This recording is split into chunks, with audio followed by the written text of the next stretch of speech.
और इस बीच एक बड़ी खबर है, मध्य प्रदेश में ट्वीट पर बवाल हो गया है। विथ कांग्रेस की ट्वीट पर सीएम के बेटे कार्तिकेय का ट्वीट आ गया है। समझ नहीं आ रहा कि आप पर दया करूं या गुस्सा।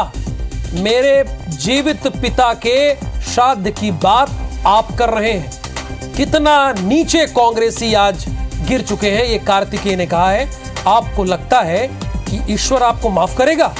ऐसी घटिया हरकत से क्या अपने बच्चों से आंख मिला पाएंगे? विथ कांग्रेस ने ट्वीट कर लिखा था, मामा का श्राद्ध में बीजेपी ने दिया शिवराज मामा को ट्वीट।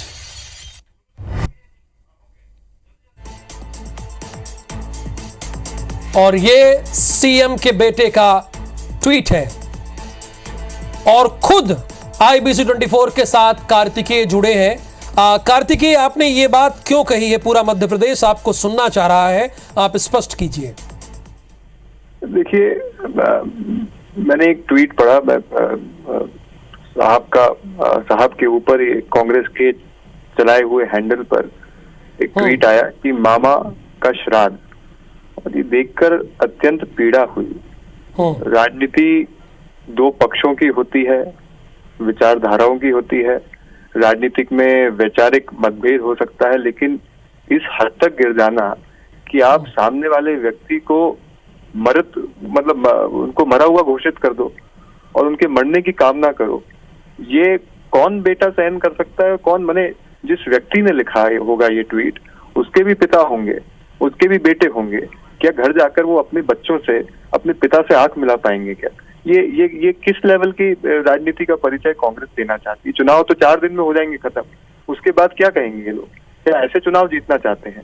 क्या ऐसे सरकार बनाना चाहते हैं? क्या ऐसे ये अपने विद्रोहियों की, अपने विपक्षियों की ऐसे कामना करना चाहते हैं अपने विपक्षियों के बारे में? आप इमोशनली हर्ट हुए हैं इस ट्वीट के बाद? इमोशनली कौन बेटा नहीं होगा हर्ट? हाँ बिल्कुल, हम कौन बेटा नहीं होगा? किसी के पिता जो जीवित है, स्वस्थ है, उनको आप उनके मरने की आप कामना कर रहे हो, उनका श्राद्ध मना रहे हो, उनका पिंडदान की आप बातें कर रहे हो। ये कहाँ तक उचित है? कौन सी राजनीति में उचित है? माने दुश्मनों के लिए भी हमने आज तक कमलनाथ जी को, भले ही वैचारिक हमारा मतभेद हो, सम्मान के साथ कांग्रेस के सभी बड़े नेता, चाहे वो कोई भी हो, सबको हम सम्मान की दृष्टि से देखते हैं। वैचारिक मतभेद होने के बाद भी उनका मान सम्मान करते हैं। कभी भी अपने भूल कर भी मन में ऐसे विचार भी नहीं लेकर आते कि उनके बारे में हम इस हद तक हम गिरा हुआ सोचें।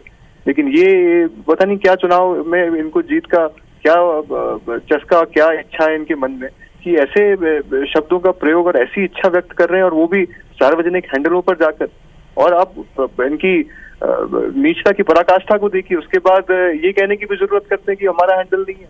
जरा आप उस हैंडल को जाके देखिए, वर्षों से कांग्रेस कांग्रेस के ट्वीट उस पर चल रहे हैं, कांग्रेस की प्रतिक्रिया उस पर लिखा हुआ है कि कांग्रेस के वॉलंटियर्स द्वारा वो चलाया जा रहा है। ये गलत राजनीति है, और इस देश जिस दिशा में ये कांग्रेस देश की राजनीति को ले जा रही है, ये सचमुच में दुर्भाग्यपूर्ण है। कार्तिकेय जी, जाहिर सी बात है, दोनों दल जनता के लिए काम करते हैं और जनता के वेलफेयर के लिए काम करते हैं, लेकिन जब इस तरह के ट्वीट होते हैं तो ये कैसी राजनीति है? कैसे देखते हैं आप इसे?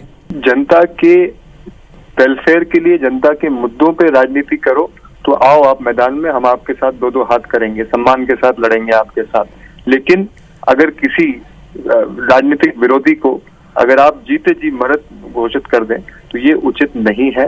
किसी भी पार्टी के लिए, किसी भी व्यक्ति के लिए राजनीति में दूसरे व्यक्ति को सम्मान की दृष्टि से देखना चाहिए। भले ही आपके पास, आपके भीतर वैचारिक मतभेद हो, लेकिन सम्मान की दृष्टि से देखना चाहिए जो व्यक्ति जिसके बारे में इन्होंने शब्द उपयोग। ठीक है, कार्तिकेय जी का मानना है कि राजनीति का ये स्तर नहीं होना चाहिए, और वाकई कम से कम ऐसे ट्वीट तो नहीं होना चाहिए। जब आप सीधे जनता के सामने हैं तो अपनी वेलफेयर स्कीम रखिए कि आपको क्या करना है, लेकिन व्यक्तिगत टिप्पणी ठीक नहीं है। बहुत शुक्रिया हमसे बातचीत करने के लिए, धन्यवाद।